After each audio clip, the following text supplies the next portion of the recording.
Hey, it's Casual Jake, and today it's time to talk about Magic the Gathering. And today I have another deck tech coming at you just in time for summer. One of my favorite tribes is the Fish Folk. Merfolk, of course, is just, if you know me, you know that Merfolk is one of my favorite tribes in the world. I love them, so I'm going to bring you a Kumena Tyrant of Orazca EDH deck tech today. But before we start, I just want to make a few disclaimers before we move on. So the first thing is, the cards that I show you today are going to be cards that I put into my personal EDH deck. This is just my build. It's not the most competitive. It's definitely playable, power level 1 through 10. I'd say it's around 6, 7-ish maybe. I hope you enjoy this deck tech. So let's get started. So Kumena, Tyrant of Orazca, is 1 generic, 1 green, and 1 blue. He's a legendary Merfolk Shaman, and he's a 2/4. I really wish he was a Merfolk Wizard, but all we need is that Merfolk because we're going to be focusing on Merfolk Tribal. So Kumena has 3 settings on him, and each of them is really going to help us push the game forward. There's so much versatility, there's so much... so many ways that you can go. That first ability makes me think Voltron, make Kumena unblockable, get in for that commander damage and win the game. Well, that's one option, and I like that. That's not going to be our primary win condition, but that's definitely an option if we don't see another way out. Let's see, tap 3 Merfolk and draw a card. I love card draw. It's one of the most powerful tools in Magic the Gathering, so that's not really going to win us the game, but it's a great tool to have, so let's keep that in mind. And this last one, tap 5 untapped Merfolk, and we get a +1/+1 counter on each Merfolk. Now, that makes me think, let's go wide, and let's tap some boys down, get them even bigger, and just flood the board. Yes, flood is a very intentional pun for that. Another thing I want to mention about Kumena before we move on is that Kumena's abilities can be used at any time. We can tap Merfolk at the end of our opponent's end step, and then they untap during ours. So we need to make sure we just consider that versatility going forward, especially when we get into some of the more crazy shenanigans. So let's talk about some of the cards that we're going to use. So the first category I want to talk about is Kumena's equipment. These are equipment cards that are just going to help make Kumena just a little bit stronger and help us out. So, of course, we have the classic Swiftfoot Boots, and we also have Mask of Evasion. Then we have Stoneforge Masterwork. I love this artifact because it says, equipped creature gets +1/+1 for each other creature you control that shares a creature type with it. So we're playing a deck of all Merfolk, which means Kumena is going to get insanely huge. Remember that first ability of making him unblockable? Boom. Stoneforge Masterwork is going to help us win the game almost insanely quickly if we can get it going. So that's great to know. So next I want to talk about ramp. So ramp for this, of course, we're going to have some pretty standard ramp, as most EDH decks do, such as Sol Ring and Simic Signet. Then we have a card here that I really enjoy and really only play in tribal decks. It's called Pillar of Origins, and it reads, as it enters the battlefield, choose a creature type. Then you can tap this card to add 1 mana of any color to your mana pool, but you can only spend this mana to cast a creature spell of the chosen type. So of course you're going to choose Merfolk, and then this little 2-drop artifact is going to help us cast all our Merfolk. We do have some spells, but most of our effects are going to be on Merfolk. Alright, the next category I want to talk about are Merfolk Lords. These are Merfolk that are going to just make our other Merfolk bigger and better. So let's talk about, of course, the classic Lord of Atlantis is going to give all of our Merfolk Island Walk and get +1/+1. Great. And let's be honest, blue is one of the most played colors in Commander, so having Island Walk is going to help make a bunch of our fishy folk unblockable. Then we also have Master the Pearl Trident, same costing price, and other Merfolk creatures you control get +1/+1 and Island Walked. Then we have some of the newer ones, including Merfolk Mistbinder, which came out in the Ixalan block, which, funny, that's the set that I started playing with, which made me fall in love with Merfolk in the first place. And that's going to boost our Merfolk. Then we have Meroregery, I hope I pronounced that right, which pumps our Merfolk, and whenever you play a Merfolk spell, you can tap or untap target permanent. This is really great. You can untap your Sol Ring, get some more mana ramp, you can tap down their creatures, make your guys get in for more damage. Excellent card, because we're going to be flooding the board with lots of Merfolk. And then we have Merfolk Sovereign, which is going to give our Merfolk a boost, and then we can tap it to make a Merfolk unblockable. As you can tell, these Merfolk are real sneaky guys. We like to get them down and around with Island Walk and with all kinds of abilities, so Merfolk Sovereign is a great way to do that as well. And the last lord I want to talk about isn't really a Merfolk lord, but it's an enchantment, and it's called Beastmaster's Ascension. Now, if you played EDH, you probably know this card, and it reads, whenever a creature you control attacks, you can put a quest counter on Beastmaster's Ascension. And as long as Beastmaster's Ascension has 7 or more quest counters on it, creatures you control get +5/+5 for only 3 mana. And since we're going to be attacking with a bunch of creatures, we're going to get those 7 counters really quickly, and we're going to get that +5/+5 bonus. Just imagine your little fishy folks, little 2/2s, suddenly into 7/7s. Ridiculous. Your opponent isn't going to know what to do with themselves. So those are the cards that are going to help boost our Merfolk and make them a force to be reckoned with. So next up, I want to talk about our counters strategy. Our third option on Kumena allows us to tap Merfolk to add counters, but I wanted to make sure there were other ways to add counters. So first we have an all-star, which I'm going to talk about for a little bit here, Deep Root Elite, which says whenever another Merfolk enters the battlefield under your control, put a 1/1 counter on target Merfolk you control. I'm just going to say it, this card runs away with the game. If your opponents don't answer this card, your Merfolk are going to be insanely ridiculous. We are running so many Merfolk, and every time you play one, your Merfolk are going to get bigger and bigger and bigger. You can put all those counters on Kumena, make them unblockable. You can put those counters, you can spread them out. It's just so versatile. This card is incredible, and it is an almost auto include for any Merfolk tribal deck. Then we have Forerunner of the Heralds, which is a Merfolk that enters and helps you tutor for another Merfolk. And you get to put it on, you put it on top of your library, and so you can draw it hopefully next turn. But I love this card because whenever another Merfolk enters the battlefield, it gets a +1/+1 counter on it. Now, Ixalan came out with a bunch of Forerunners, and I think this is by far the best one because you get counters on it that are going to stay on there forever, unless someone else does something, but mostly forever. So Forerunner is just going to get bigger and bigger and be a force to reckon with as you play more Merfolk. Then we have Shapers of Nature, which is going to give us a bit of a mana sink in the late game. So for 3 and a green, we can put a counter on target creature, and then for 2 and 1, we can remove a counter, and then we can draw a card. What's great is these abilities don't cause Shaper to tap, so we can use these abilities over and over again. If you just got a bunch of mana and nothing else to do with it, throw it into Shaper, sink it in there, make a bunch of counters, or draw a bunch of cards. Another new card we have is Merfolk Skydiver. Now, this is going to come down early, and it's going to put a counter on a creature, but what I love about this is we have the option to proliferate for 5. Now, that may seem like a lot, but this is Commander. We're going to make a lot of mana, and if we can use Kumena's ability to put 1/1 counters on each Merfolk, then all we have to do is pay 5 mana, and then proliferate and proliferate. And you see where I'm going here. Our Merfolk are going to be ridiculously huge. The last thing I want to talk about is another all-star. It's called Hadana's Climb. Man, Ixalan Standard. This deck just brings me back to it because this card used to win me games. Because at the beginning of your combat, you're going to put a counter on a target creature, and then if that creature has 3 or more counters on it, you're going to transform Hadana's Climb. Now, you don't have to actually enter the combat. You don't have to tap the creature and attack to get the counter. You just get the counter as soon as you go to your combat step. So you get a counter no matter what each turn. And with all these other ways to give your Merfolk counter, there's no reason that you can't play Hadana's Climb and get it to turn that turn with other ways of getting counters. So when it does transform, it transforms into Winged Temple of Orazca, which is going to let you tap it for, which is a legendary land first of all, and then it lets you tap it for mana of any color. But this is the part that kills right here, is for 1, for blue and for green, you can tap it and target creature gains flying and gets +X/+X, where X is its power. So if you have a creature that's got a pretty decent power, you just double it, give it some evasion with flying, do that on Kumena, and just start swinging in for commander damage. Hadana's Climb is a great card, and then if you don't want to do that, you can always use it for extra mana.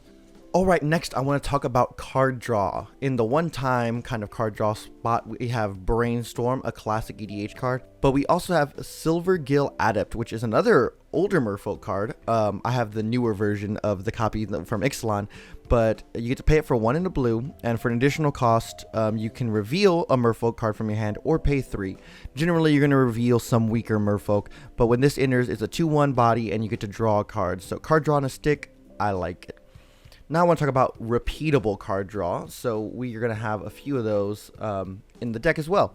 So as far as repeatable card draw goes, we have Into the Wilds. Now, not necessarily card draw, but card advantage. Because at the beginning of your upkeep, you're going to look at the top card of your library. And if it's a land card, you're going to put it onto the battlefield. Gonna help you cycle through your stuff. Great for landfall decks. We don't have many of those triggers, but it's gonna help us get our lands out of the way so that we can draw more Merfolk. Then we have Path to Discovery. So whenever a creature enters the battlefield, we're going to explore on our side, which means we look at the top card, and if we like it, if it's a land card, we put it in our hand. If it's not a land card, we can put a 1/1 counter on it, on that creature that explored, and then we can put it back where we came from on top of the library, or we can put it to the graveyard. Again, card advantage, helping us cycle through, if it's lands, getting the lands out of the way and getting them into our hand so we can play them. Just a great card, and then possibly some counters on our Merfolk. Then we have Bident of Thassa, which whenever a creature we control does combat damage, we're going to draw a card. And we have a lot of ways to evade, so that's great. And then plus the extra 1 and a blue and tapping it to have creatures your opponents control attack this turn can also be nice if we want to try to tap them out if we know we can win that next turn. The last card we have in Repeatable is Kumena's Awakening, which has Ascend on it. And so at the beginning of your upkeep, each player draws a card, but if we have the City's Blessing instead, only we draw a card. And with the lands that we're going to be playing and the amount of Merfolk we're going to be playing, it's not going to be hard to get 10 permanents onto the battlefield. As soon as we have 10 permanents, we're the only ones drawing the extra card. So that's great. Then we have some Merfolk that are going to help us draw cards and in a repeatable way. The first one is Benthic Biomancer, which whenever you put a counter on it, it's going to help you draw a card and then discard a card. So not drawing card draw necessarily, but looting. And what's great is it can adapt for 1 in the blue and put a counter on itself. But with all these other ways to put counters on, you're going to be definitely cycling through your deck, filtering through it with Benthic Biomancer. And then, of course, we have Cold-Eyed Selkie, one of my favorite words, Selkie. But it has Island Walk, and whenever it deals damage to a player, combat damage, then we are going to draw that many cards. If we put some counters on Cold-Eyed Selkie and get them in there, then we are going to be drawing multiple cards, and I think that's definitely what we call value. So next I want to talk about removal. So we have green and blue, which don't really have damage-based removal a lot of the times, but we do have access to bounce effects and counter spells, and that's what we're going to use. So first let's talk about the counter spells with Curse Catcher, which is an early 1-drop Merfolk that if we sacrifice it, we can counter an instant or sorcery unless the controller pays 1. More often than not, this one is a slight inconvenience to our opponent, but it can slow them down in the early game. It can help, and then I've had it in a lot of positions where people have forgotten about it. They tap all out, cast a big ol' instant or sorcery, and then I'm able to counter it with them with no mana left open to save themselves, and that really puts them in a pickle. So Curse Catcher I think is great. Then we're going to play Cancel, Dissipate, and then my favorite, Rewind, because that gets to help counter the spells and untap 4 lands. So it's like almost like a free counter spell. Just got to make sure you keep up the mana. Now I want to talk about some misdirection or redirection with the card Misdirection, which allows us to pitch a card, so we can keep our mana down and place Misdirection for free if we exile a card, and then we can change the target of a spell to a different target, which is always great with targeted removal. And then we have Insidious Will, which has 3 options. We can counter the spell, we can choose new targets for the target spell, or we can copy it and choose new targets. This is really helpful when someone is playing a nice big spell that maybe we want a piece of. Sometimes we want to copy it and give it to ourselves too. So that's a great option for Insidious Will. So now I want to talk about bounce effect, and most of these are board wipey bounce effects. Luckily though, since our fish folk, our merfolk, are so low costed, we're going to be able to rebuild a lot faster than other boards. So we have River's Rebuke, where we're going to return all non-land permanents target player controls to their owner's hands. So that's a one-sided board wipe. Then we have Inundate, which will return all non-blue creatures to their owner's hands. Guess what, Merfolk? We got a lot of blue ones. So that's not going to affect us. Then we have Whelming Wave, which is going to return all creatures to their owner's hands except for Krakens, Leviathans, Octopuses, and Serpents. Now, I know this doesn't target Merfolk, but we do happen to have a Kraken and a Leviathan in our deck, so this can sometimes work in our favor. Other than that, I just think it's a pretty affordable board wipe. And the last card I want to talk about in this category, in the bounce category, is Surge Spanner, and this is such an important card for the deck, because whenever Surge Spanner becomes tapped, you can pay 1 and a blue. If you do, return target permanent to its owner's hand. Well, Kumena is going to allow us to tap Surge Spanner for 1 to make him unblockable or for any other thing without putting Search Banner into combat. So keeping Search Banner alive and bouncing their stuff every turn is just repeatable value that I cannot stress. And then when we start talking about our untapping shenanigans, you'll see the true power of this, but make sure that you have a Search Banner in your deck. I'm telling you, it is great. Speaking of tap shenanigans, we're going to talk about some cards that are going to help us untap and tap and untap and tap over and over again and get repeated value off Kumena. First, we have Merfolk, which says, at the end of your turn, untap all Merfolk you control. Remember Search Banner? Yeah. Use it to bounce something, tap it to bounce something, then untap it. And then, at the end of our turn, if someone puts something out before our turn that we don't like, guess what? We just tap it, bounce it again, and there you go. And then we untap during our turn, so that's going to help us with some stuff. Then we have Kefnet's Monument, which gives our blue creatures a little bit of reduction on their cost, but it also states whenever we cast a creature spell, target creature an opponent controls doesn't untap during its controller's next untap step. Now, we can't tap it down, but if we have creatures that are already tapped, we can keep them tapped down with Kefnet's Monument, and as more and more creatures we play, we can just take those problem Voltron commanders or problem big beater creatures, and we can just keep them chained down to where they can't attack us, which is going to help us in the end. Then we have another all-star. We have Mercfiend Liege, which is not a merfolk, but still going to help us out a lot because it gives all of our green creatures +1/+1, all of our blue creatures +1/+1, plus we untap all green and or blue creatures you control during each other player's untap step. Every time that someone untaps, you get to untap all of your merfolk because your merfolk are either blue or green. And creatures like Kumena, they get the +1/+1 for being green and for being blue. So that's going to be +2/+2 for your double mana ones, your Simic colored merfolk. Value, again, just all-star in this deck. Now I want to talk about some cards that are going to help us with evasion. Now a lot of these, especially the lords, are going to give island walk to a lot of our creatures, but here's some other cards that are going to help us with evading the group. Again, merfolk aren't super big. We want to make them big, but we also want to make sure that they can sneak in the river and get through, especially with a card like River Sneak, which cannot be blocked. And then whenever we play merfolk, we get to give this card +1/+1 to end of turn. Every time you play a merfolk, pump it. I love it. Then we have Archetype of Imagination, a creature who's not a merfolk, but it gives all of our merfolk flying and makes sure everyone else loses flying and cannot get flying. Unblockable merfolk, you say? Yes, I'll take it. Then we have Tidal Warrior, which may seem like a strange include because it's only a 1/1 for 1, but we can tap it and turn target land into an island until end of turn. Remember when I said blue was the most popular color in EDH? Well, in my opinion, it might be, but that doesn't mean every player is going to play blue. So having Tidal Warrior is going to allow us to give them an island and not only mess up their mana base just a little bit, but also trigger our island walk for our other creatures.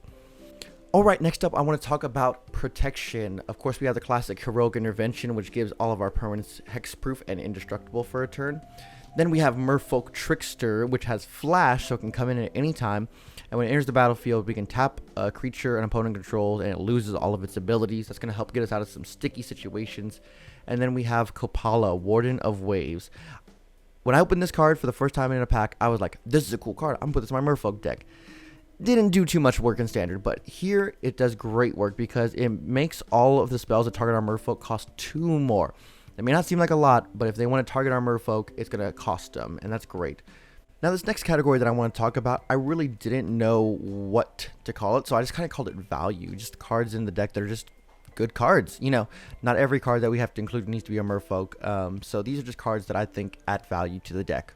The first one being Sentinel Totem. It's going to come in for 1, it's going to help us scribe, but we can exile it and exile all cards from graveyards. I don't know about you, I play a lot of graveyard decks, and so being able to null those and take care of those is a great tool to have.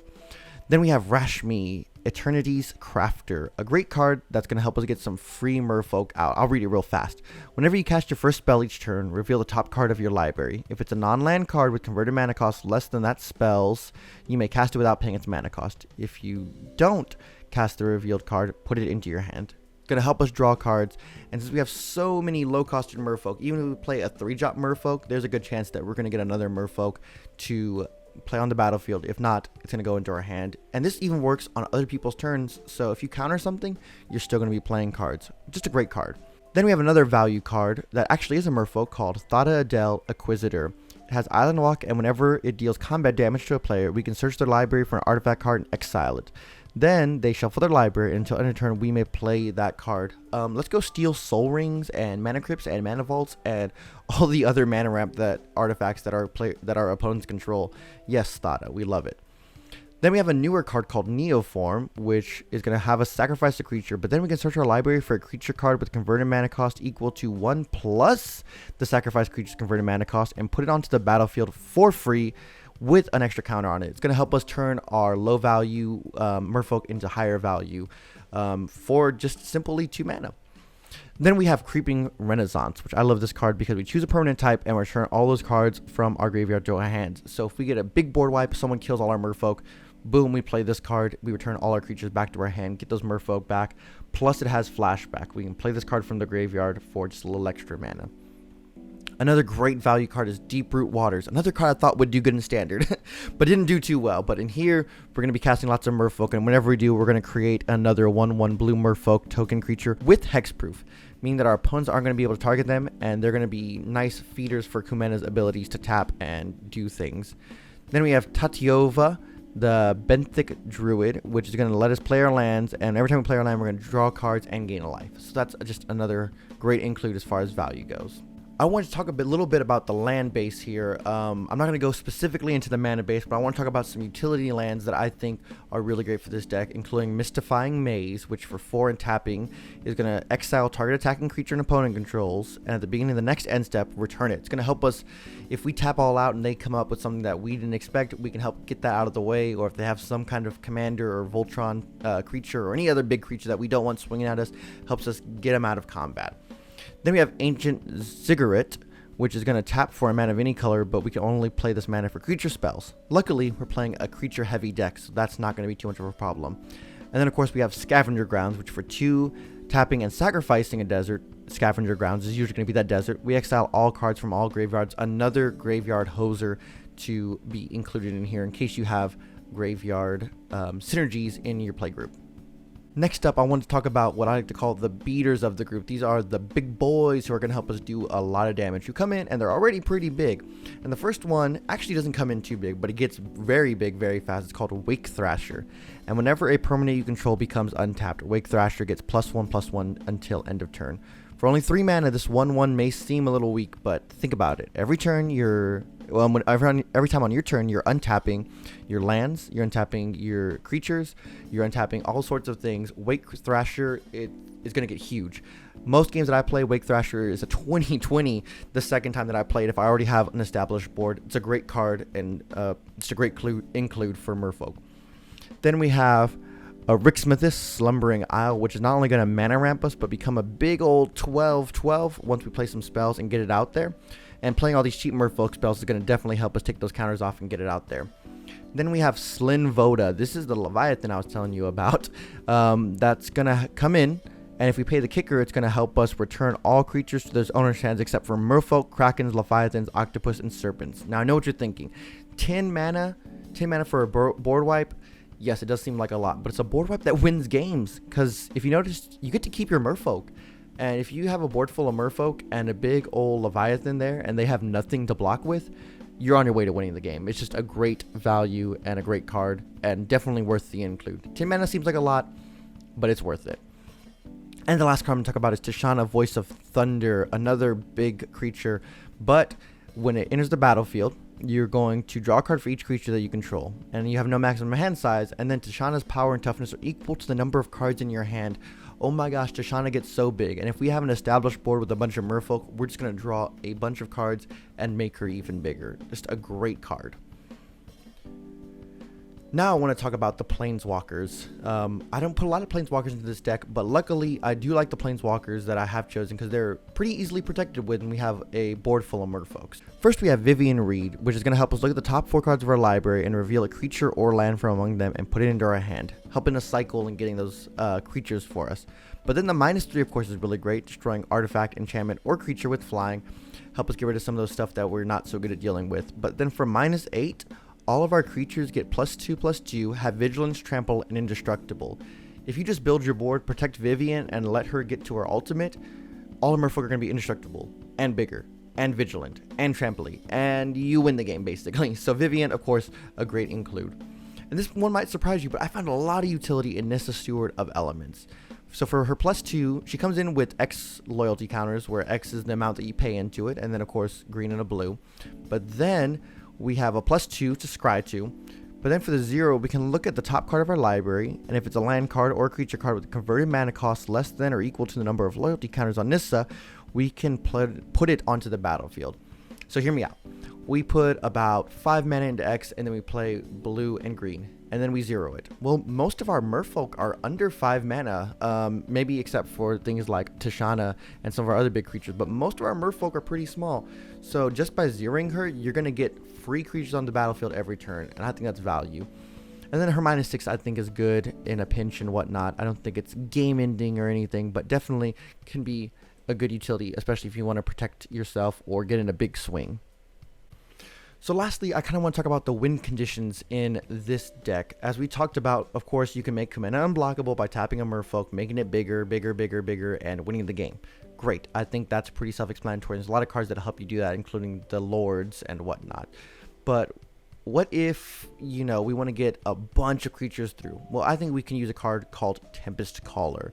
It's 2 and 2 blue, and when it enters the battlefield, you tap all creatures target opponent controls. So you tap down their whole board, and you go swinging in with your army of Merfolk, and you win the game. It's a great card, similar to a card such as Sleep, which I highly recommend. I don't have that card in my deck, but Sleep is another great win condition.